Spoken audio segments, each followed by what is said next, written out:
শনিবার সারা রাত ধরেই বৃষ্টি হয়েছে, আবার সকাল থেকেও বৃষ্টি।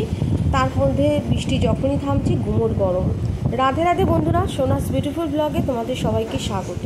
আশা করি তোমরা সবাই ভালো আছো।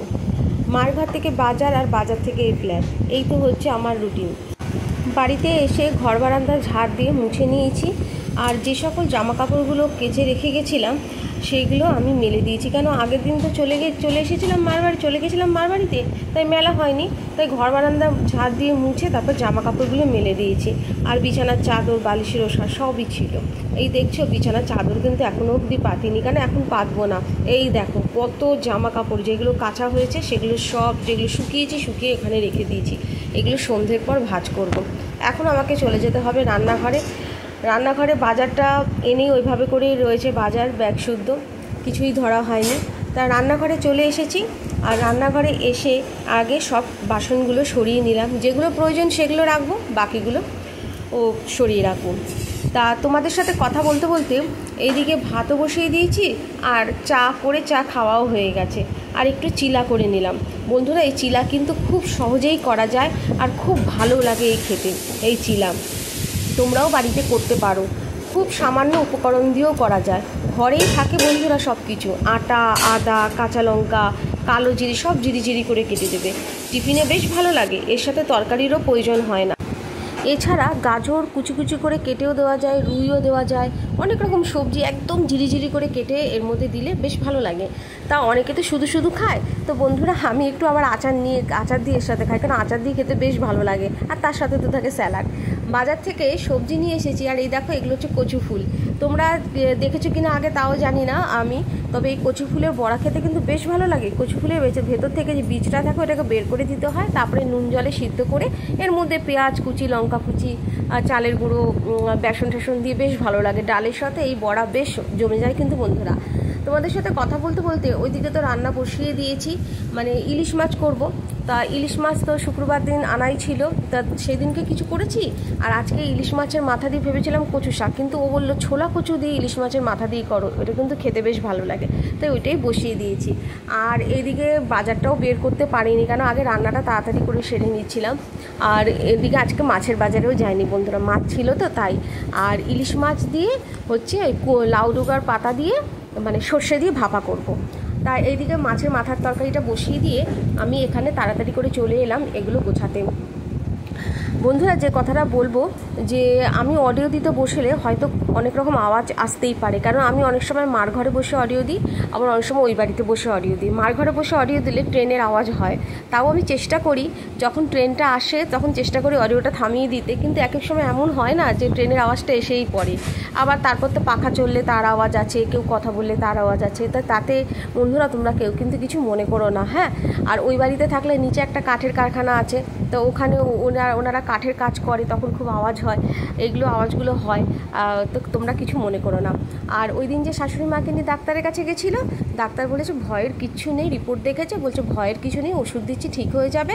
আর ডাক্তার সন্দেহ করছে কোমর থেকে পা অবধি স্পন্ডিলাইসিসের ব্যথাটা হয়, মানে কোমর থেকে একদম পা অবধি যে ব্যথাটা নামে, তা ওই জন্য কোমরে একটা এক্সরে দিয়েছি। 21 দিন পরে সে দেখা করতে বলেছে, তারপরে রিপোর্ট দেখে উনি যা ওষুধ দেওয়ার দেবে। এদিকে তোমাদের সাথে কথা বলতে বলতে আমার ইলিশ মাছের মাথার তরকারিটা কিন্তু হয়ে গেছে। আর বসিয়ে দিলাম পালং শাক যতই ধুয়ে জল ঝরিয়ে রাখি না কেন, ঠিক কড়াইতে দেবো জল বেরোবেই, আর ওই জল বেরোলে জল শুকোতেও টাইম লাগে। আর তোমার সাথে কথা বলতে বলতে ওইদিকে বসিয়ে দিই, আর এইদিকে চলে এলাম। এই যে আনাজগুলো কেটেছি এগুলো একটা প্যাকেটের মধ্যে ভরে এবার তুলে রাখবো, আর এই জায়গাটা মুছে নেব। আমাদের এখানে যে সুইপার আসে, আমরা কিন্তু কোনো সময় কোনো ময়লার প্যাকেট আমরা ছুঁড়ে ফেলি না, কেন এখানে সুইপার আসে, কেন ফেলবো? ছুঁড়ে ফেললে কি নিজেদের বিল্ডিংয়ের চারপাশটাই তো নোংরা হচ্ছে। আমাদের এখানে সুইপার আসে, সে বাঁশি বাজায়, সবাই ঘর থেকে নেমে গিয়ে ও গাড়ি নিয়ে আসে, উনি গাড়ির মধ্যে ফেলে দিতে হয়। তার জন্য এই যে আজকে সকালবেলা সুইপার এসে চলে গেছে, তখন আমার আসেনি তখন ওই বাড়িতে। এই যে আজকে প্যাকেটের মধ্যে ময়লাটা রেখে দেবো, এই ময়লাটা আবার কালকে সকালবেলা যখন সুইপার আসবে তখন আবার গিয়ে ফেলে দিতে হবে। তোমার সাথে কথা বলতে বলতে এদিকে প্যাকেটের মধ্যে সব ময়লা তোলা হয়েও গেল, আর এই জায়গাটা এবার আমি ভালো করে মুছে নেব। আমার কর্তামশাই তো অনেকক্ষণ আগেই চলে এসেছে, এসেই আগে হাত পা ধুয়ে খাওয়া দাওয়া করে নিয়েছে, আর জামা কাপড় কিছু ভিজিয়েছে, কেন হাটে যে জামা কাপড়গুলো পরে যায় সেগুলো হাটের থেকে এসে আবার ধুয়ে দেয়, আবার আরেকটা সেট পরে যায়, আবার পরের দিন এসে ধুয়ে দেয়। আমি খুব কম ধুই, কেন ও হাটে জামা প্যান্ট ধুতে দেয় না, বলে যে হাটে জামা প্যান্ট, হাটে থাকি, ওই সব জামা কাপড় ধুতে দেয় না, খুব ধুলোবালি ময়লা ওড়ে, তো বলছে আমি ওগুলো ধুয়ে দেবো। কিন্তু কিছু কিছু ক্ষেত্রে কি হয়, আমিই ভিজি, আমি আবার ধুয়ে দিই। আবার এসে সারাদিনই তো বাইরে বাইরে বাইরে বাইরে, ঘরে আর কতক্ষণ থাকে মানুষটা, সারাদিনই কাজ আর বাইরে, বাড়িতে ঢুকতে ঢুকতে সেই 8:30, 9:45, 9টা। তোমাদের সাথে অনেকক্ষণ কথা বলতে বলতে এইদিকে কিন্তু কাজগুলো আমি আস্তে আস্তে করে সেরে নিচ্ছি। যাকে শাশুড়ি মার আর মায়ের যে চিন্তাটা ছিল সেটা অনেকটা দূর হয়েছে।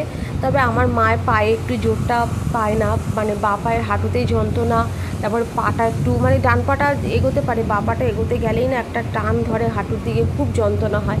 আর এখন তো মানে বয়স্ক বলে না, মহিলা বয়স্ক যারা আছে তারা বলে না, মানে এখন অল্প বয়সী ছেলেমেয়েরা কেন, আমাদেরও কারো দেখবে খুব কোমরের যন্ত্রণা হয় অনেকক্ষণ দাঁড়িয়ে কাজ করলে, বা একটু বসে অনেকক্ষণ ধরে একভাবে কাজ করলে খুব কোমরের যন্ত্রণা হয়, পায়ের টান একটা ধরে থাকে।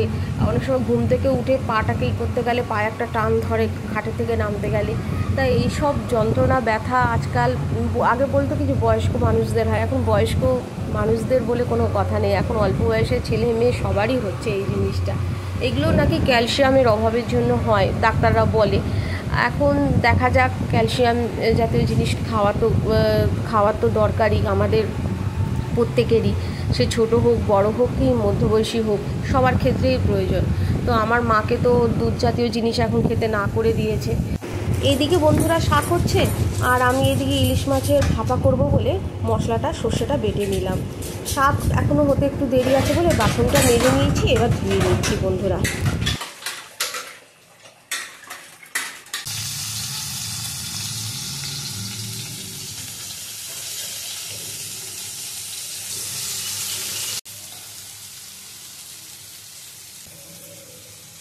বন্ধুরা আমার রান্না কমপ্লিট, রান্নাঘরে পুরো কাজ কমপ্লিট হয়ে গেছে, স্নান করেছি, ঠাকুর নমস্কার করা হয়ে গেছে, আর এইদিকে আমরা কিন্তু বসে গেছি খেতে। তো দেখো আজকে কি কি রান্না হয়েছে। এই যে ইলিশ ভাপা হয়েছে, পালং শাক আর ছোলা কচু দিয়ে ইলিশ মাছের মাথা দিয়ে শুকনো শুকনো করে তরকারি।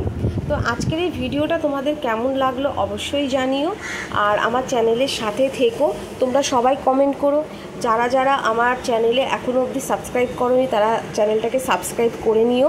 আরেকটা কথা হচ্ছে, যারা যারা আমার চ্যানেল দেখছো অবশ্যই তোমরা তোমাদের চ্যানেলটাকে মেনশন করো, নাহলে তোমাদের চ্যানেলে আমি যেতে পারবো না, ঘুরে আসতে পারবো না, কিছু দেখতেও পারবো না। অবশ্যই তোমাদের চ্যানেলে গিয়ে যাবো, আমি দেখব আর কমেন্টও করব। একটু দেরি হলেও বন্ধুরা আমি ঠিকই কমেন্ট করব। তো আমার চ্যানেলের সাথে থেকো, সাপোর্ট করো।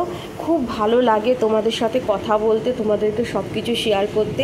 আর এই দেখো বারান্দায় এসেছি, এখন জুঁই ফুলের গাছটাতে আবার করি এসেছে, একটু খৈলের জল দিয়েছিলাম, খৈল পচা জল বন্ধুরা, আর স্থলপদ্ম গাছটা একটু বড় হয়েছে। তো প্লিজ সাপোর্ট করো, তোমাদের সাপোর্ট ছাড়া কিন্তু এগিয়ে যাওয়া সম্ভব না। আর খুব তাড়াতাড়ি আরেকটা নতুন ভিডিও নিয়ে আসবো। আর আজকের মতো ভিডিওটা এই অবধি বন্ধুরা। রাধে রাধে, তোমরা ভালো থেকো, সুস্থ থেকো।